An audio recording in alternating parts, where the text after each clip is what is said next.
Good morning po. I'm Ryan po from Abante Radyo. Tatanggol lang po ako ng tanong.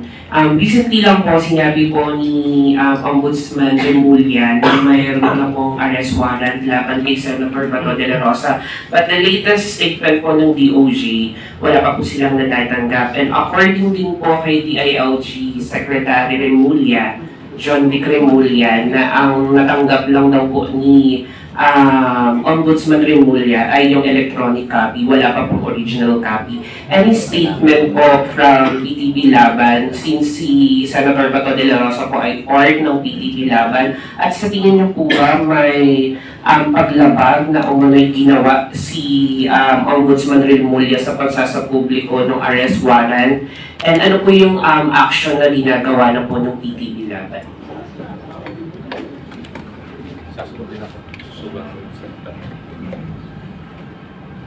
Napaka-gulo na po ng mga official,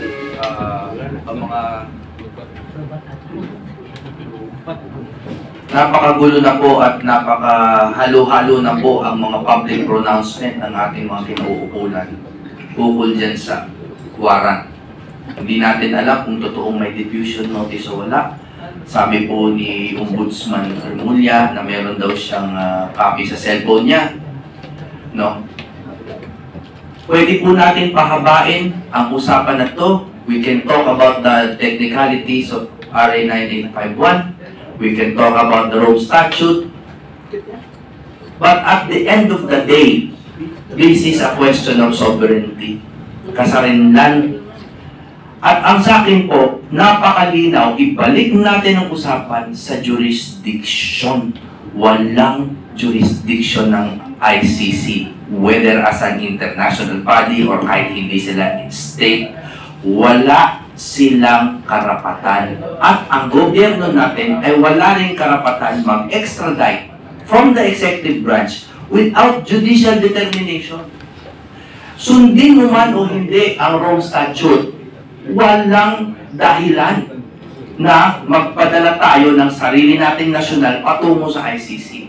Kung sundin mo ang Rome Statute, by the way, hindi kami sangayon dyan, ha? Pero kung sundin mo ang Rome Statute, dadaan ka pa rin sa judicial determination. Kailangan malaman natin kung gumagana ba yung principle of complementarity, kung gumagana ba ang ating mga korte o hindi. Pag hindi natin sinunod, pupunta tayo sa RA 9851 at nakalagay sa Section 17 that it is pursuant to existing extradition laws. Di ba?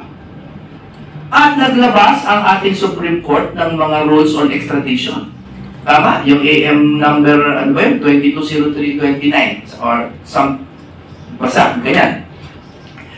At ang nakalagay doon talaga, dadaan pa rin sa judicial determination. Ang problema dito is nagkakaroon na masyado ng legal speak, legalese. Nakakalimutan natin yung spirit of the law. And the spirit is we preserve sovereignty. As much as possible, ang Pilipinas ay sa Pilipino. No? So yung iba, binabaluktot yung batas para magkadahilan na magkaroon ng kapangyarihan ang executive to unilaterally expel a political rival. Mali eh. Okay, bago ko pagsalitain ang ating legal luminary, isipin nyo ito ha. Ako, marami akong pinagagalitan ngayon na opisyal. I think they are guilty of crimes against humanity. I have been bashed for that. I stand by it. Crimes against humanity is an evolving term. It is no longer a war crime. Okay? It is about the aggregate level of mass harm. Kung gaano kadami. Kasi parang genocide na eh. Pero, kapag tapos ng administrasyon na to, at may kapanig ako, na gustong magpadala ng mga kalaban natin sa ICC, hindi ako papayag. Hindi ako naniniwala na halimbawa si Trillanes dapat bang padala sa ICC? Ako hindi. Dito, unless the court stop working. Si Martin Romualdez, si Sandico, dapat ba ipadala sa ICC? I will not support that until all the legal requirements are met. Na they prove jurisdiction and we prove na hindi gumagana ang mga korte natin. So that warrant for me, indeed, it's a distraction. And I think everyone here knows, alam ninyong lahat, na nung pinakulong si Pangulong Duterte, meron kasing issue. Tama, may issue sa budget. May issue doon sa kay Paulo Tantoco, rest in peace. Tama? O ngayon, meron na namang ganitong malaking rally, meron na namang ibang ipahuhuli. It's right in front of our faces. So as a final statement, nananawagan po ako sa mga mabubuting tao pa sa loob ng administrasyon.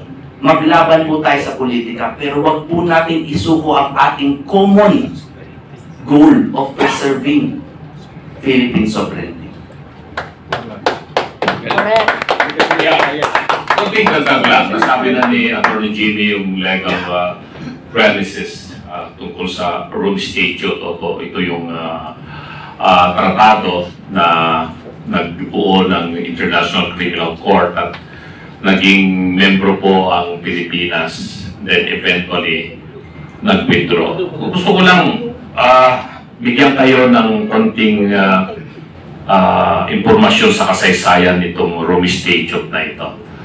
Matagal po yan na pinag-usapan ng mga bansa hanggang makarating sa atin sa Pilipinas at maraming mga pumapabor na tayo ay maging kalahok o kabahagi ng Rome Statute na ito. At magmula early 2000, pinagdidebatihan na ito at pinag-uusapan. Hindi pumasa-pasa po yan sa ating Senado na ating i-ratify. Kasi alam nyo naman, ang tratado, bago maging part of the law of the land pursuant to the provision of the Constitution under Article 2, kailangan mo nang i-ratify po ng Senado. Hindi ma-ratify yan. Kasi nga, sinasabi ng ating mga magagaling na mga senador na pag tayo ay pumasok sa Rome Statute, that is a diminution of our sovereignty. Sinusurrender natin yung ating kasarinlan sa ICC. So ang ginawa po ng the late Senator Miriam Defensor Santiago, naging principal author and sponsor siya, that eventually became a law, yung Republic Act 9851. So naging batas po yan, naging local law natin. At lahat ng mga nasasakupang mga instances or crimes or whatever you call it, under the Rome Statute, napaloob po yan sa 9851. Pero, kahit na meron na tayong 9851 na local law, hindi pa rin tayo ina-appreciate ng mga dayuhang mga Europeans.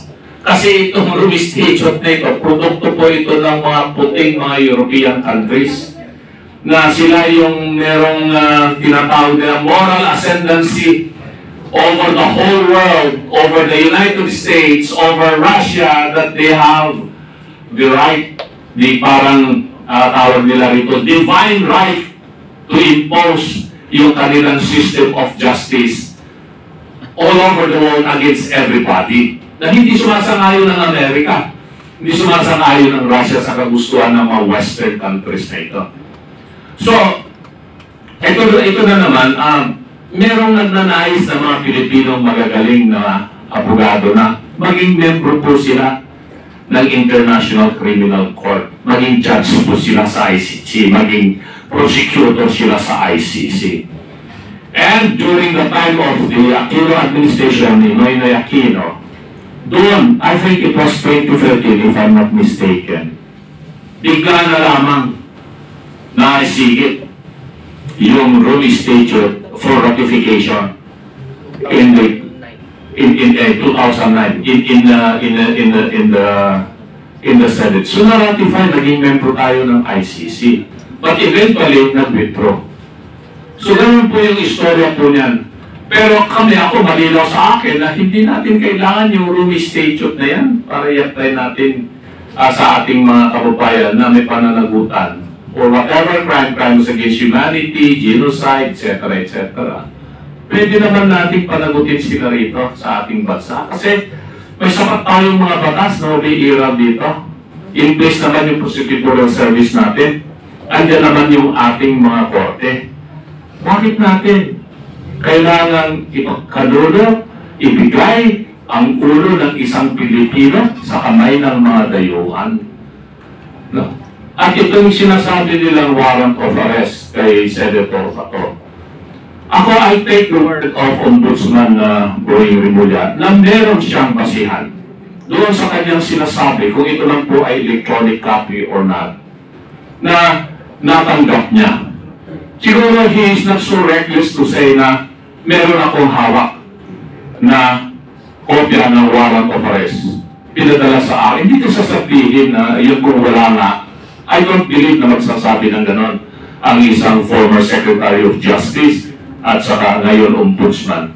At isa sa publiko niya yung information na ito.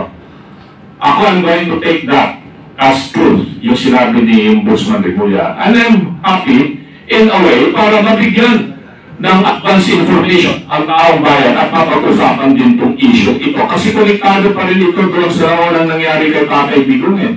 Pag nagkaroon ng tinatawag natin na kidnapping, pagkatawag din pinahin.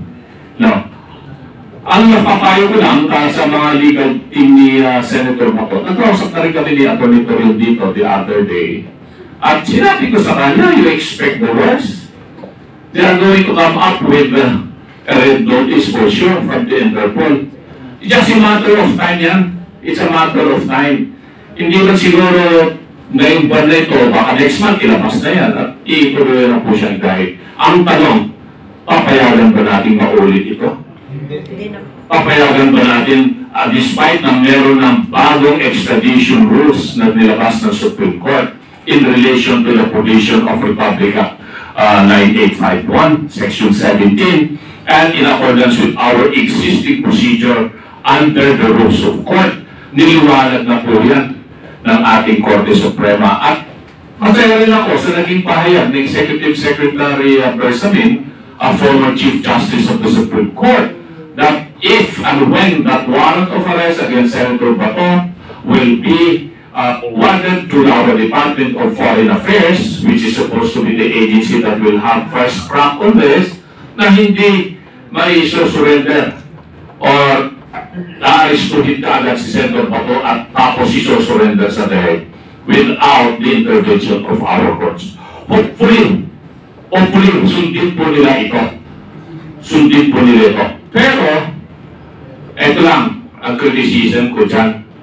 The timing of coming out with this kind of information and made public when in reality there is no yet official communication and in a hard copy that is delivered by the ICC to the Department of Justice or to the Department of Foreign Affairs, and there is no notice yet by ICC to the Interpol for the issuance of whatever legal notice, red notice, or whatever. I think it is done in order again to cover up this burning issue of corruption in flood control para ma-divert na naman yung atensyon ng taong bayan. That is the only thing na nakita kong negative dito. That there is a connection of this information that Senator Bato, who is a leader of PDP Laban, somebody who is fighting the corruption in government, in the Senate, that is amounting to curtailing his right as a senator to continue fighting corruption in our government. Yun lang nakikita ko po dyan. So whether or not magkakaroon ng